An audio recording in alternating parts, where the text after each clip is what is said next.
Okay, we're going to keep going. Our next reader is Mats Wilander, who is a former world #1 tennis player and 7-time Grand Slam title winner from Sweden.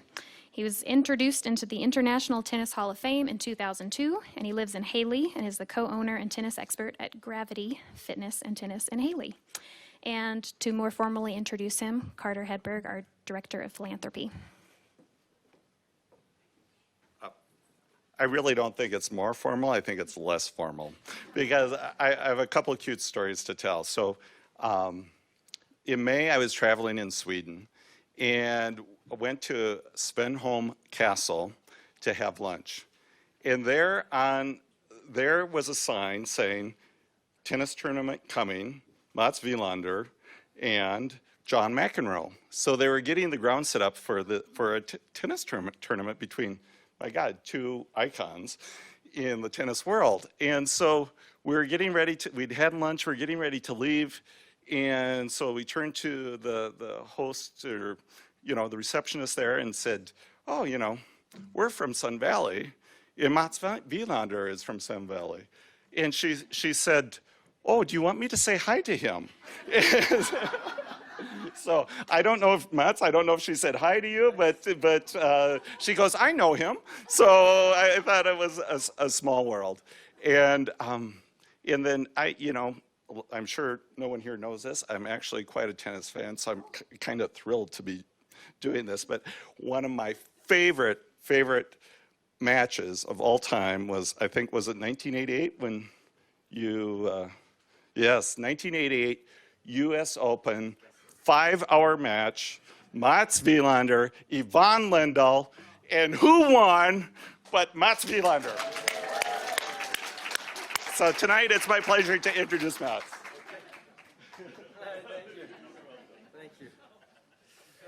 Thank you. Say that again. Everybody liked you better than So there was a famous joke when I beat Lendl in 1988 and we played for world #1. The joke was that if a Czech tennis player and a Swedish tennis player jumps from the Empire State Building, who hits the ground first? No one cares. and Lendl thought that was very funny. I just came from, I've played tennis twice today. I've lived in Sun Valley or Hailey out East Fork for 20 years. I played tennis twice today. I forgot the book at home. I've read through every tennis book there is. John McEnroe has one, which is very interesting. Andre Agassi has one, very interesting. Ivan Lendl has one that I've read. I've read my own. And while they are telling the truth, you only hear half of the truth. I'm going to tell you a couple of stories rather than read from a book. And because you started with Ivan Lendl is one of the funniest human beings that I've ever met. He just doesn't realize that it's not fun for the person he's making fun of. But when you're not that person, he has a great sense of humor. I played Ivan Lendl many times. I beat him in a couple of Grand Slam finals. He's beaten me a couple of times. In 1985, I beat him in the French Open final. Unexpected. 1986 comes along. I just met my wife, Sonia, Mulholland at the time, but Wilander now. We've been married for 32 years. I just met her in New York City. And we were playing an exhibition in Barcelona on a Monday. Me, Ivan Lendl, John McEnroe, Guillermo Vilas, the best players in the world at the time, we got together and said, we want to play against one another under no pressure attached. We just want to feel each other out. We want to get some good matches. It's only going to be on TV on the weekend. So I'm playing Ivan Lendl on Monday afternoon. There's about 400 Spanish fans, no TV. I've just arrived from New York City because I met my wife, who's South African, therefore the connection with Mayor Bradshaw, by the way. Although you're Zimbabwe, right? Yeah, well, yeah, same thing. Get used to it, same thing. So I'm in love. I've just met my wife, so I fly from New York City to Barcelona, and I pack my bag, I pack my rackets in my suitcase that I check in, I pack my tennis clothes, my tennis shoes, everything. Never done that up to that point because my rackets, that's me. That's my living. That's how I make a living. It's more important than any girlfriend at the time. But suddenly I met my wife, and she was more important. So I thought, well, if I leave Sunday night, I can get to Barcelona on Monday. I'm playing Ivan on Monday afternoon. It's an exhibition. The exhibitions I have played so far in my career, we help each other out. In exhibition tennis, we try to make each other feel good. We play each other's strength rather than trying to make each other feel awful, which is what we do when we play tennis. So, so I get to the hotel, no bags. So I only have my hand luggage, which at the time was a Sony Walkman. So I get no bags, no rackets, no shoes, no tennis clothes. I can deal with all that, except I can't deal with no rackets because the rackets are specially made. So they're driving around in all different sports shops trying to find me my rackets. At this point in my life, I thought Ivan Lendl was a jerk. About 6 hours later, I found out that he really was. And then I changed my mind early the next morning. But that afternoon, I'm sitting in the locker room, and he comes up and he says to me, "Mats, do you want to warm up?"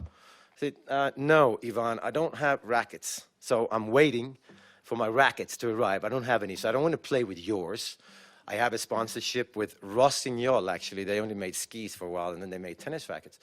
So my rackets didn't arrive. Eventually, they found Rossignol rackets. Now, these are as different as if you imagine Peekaboo Street, rent a pair of skis, and then she's trying to ski a downhill, which is literally an ice rink, tilted 45-degree angle. That's impossible.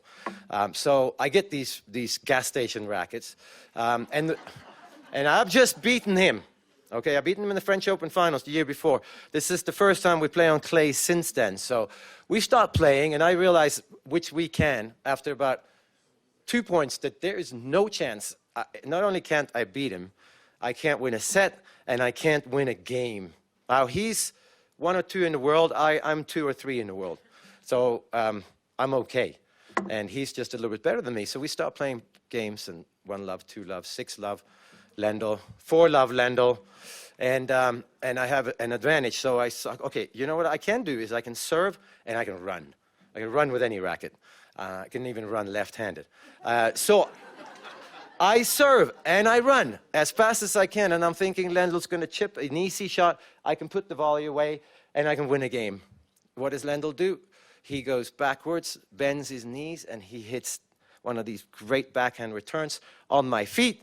I make the half volley, and I'm thinking, okay, he's got to hit it at me as hard as possible so I can make the volley. No, passing shot, deuce, advantage Lendl, game Lendl, 6 love, 5 love, Lendl serves it out, 6 love, 6 love. This has never happened to me before, and it's never happened to me afterwards. And I'm sure Lendl has never done that to anyone before, and he's never done it to anyone afterwards.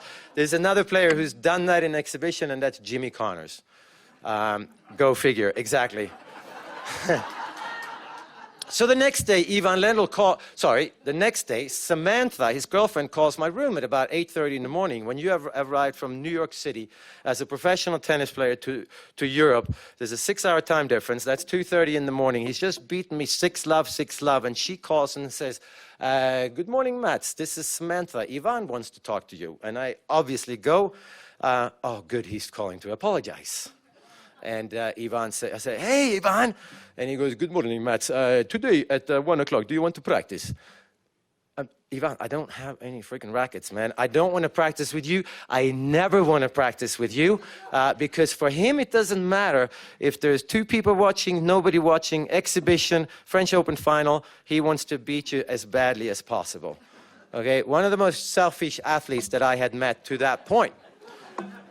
Now, what the book about Ivan Lendl in Czech doesn't tell you is that Ivan Lendl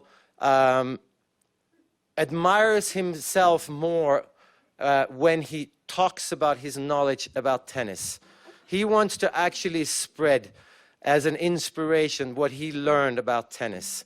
Like I said, what I was going to read about Ivan was not flattering at all. But he is a player who was considered one of the most selfish players of all time. And when he got older, and when he had pursued his passion to perfection, which was winning matches, he realized, like I did, that it wasn't about him winning. It wasn't about him making money. It wasn't about him being number one in the world. It was about him learning more about the game of tennis. So what does Ivan Lendl do? He starts coaching Andy Murray. Okay, Andy Murray has the foulest mouth I've ever heard on a tennis player. Yes, he's Scottish, so it sounds good, but it's part of the vocabulary, I'm telling you, for Scottish people. So what does Ivan Lendl do? He goes and he risks his reputation, which is trying to coach Andy Murray, one of the most popular players in the locker room of all time, one of the most unpopular players on court, because of his behavior, not because of his tennis, because of his language. And if you sit close to him, yes, it's really bad. And he would he'd make fun of his player box, he'd make fun of himself, and makes fun of anyone. His mom, anyone that's watching him, he makes fun of. So Andy Murray lost 5 Grand Slam finals. Ivan Lendl lost 5 Grand Slam finals before he won his first major. Murray has the same. Now, Ivan Lendl goes to Andy Murray to coach him.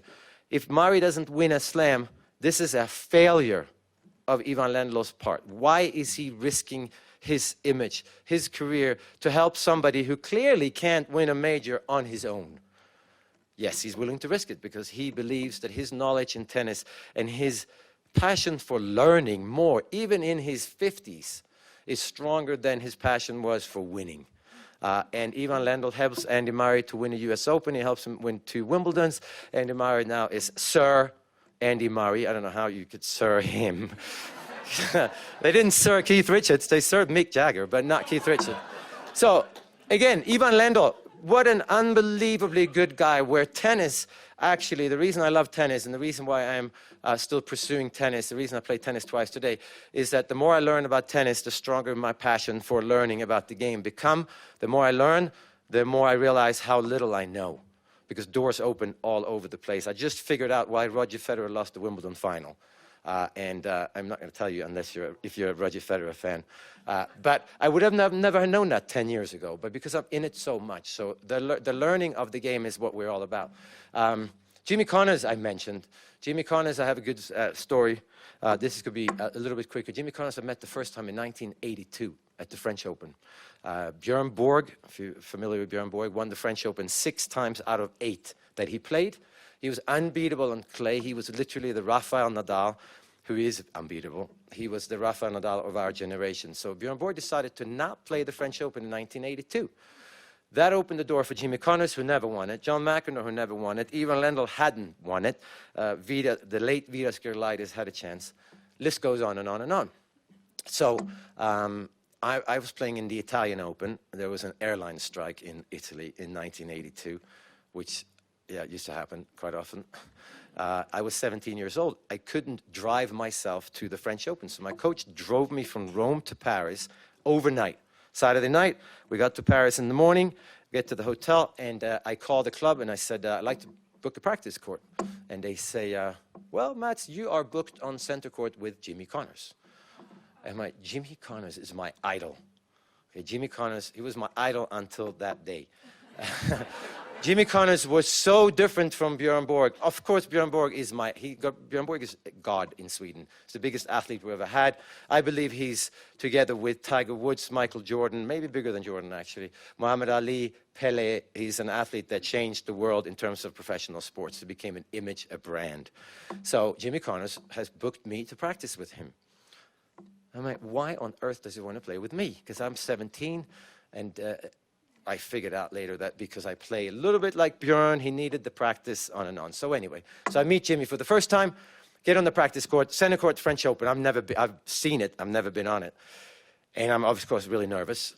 In tennis, there's an etiquette rule that you don't ask for water, or you don't go and get water and a towel until the older player does it.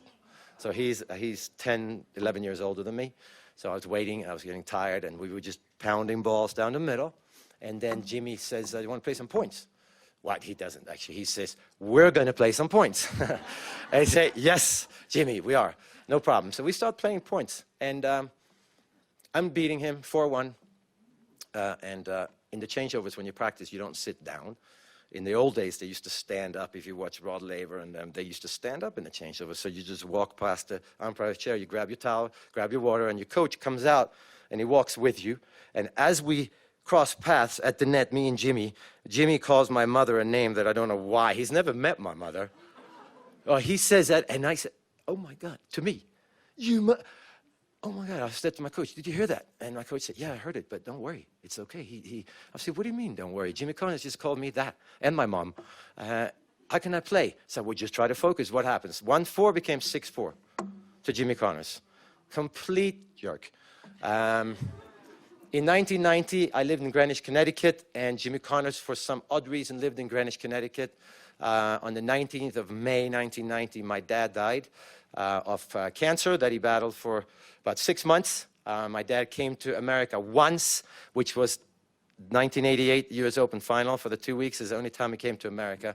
Never came to Idaho. He died a year and a half after I won that final. The first player to call me, Jimmy Connors. He called, Mats, I heard. I'm so sorry.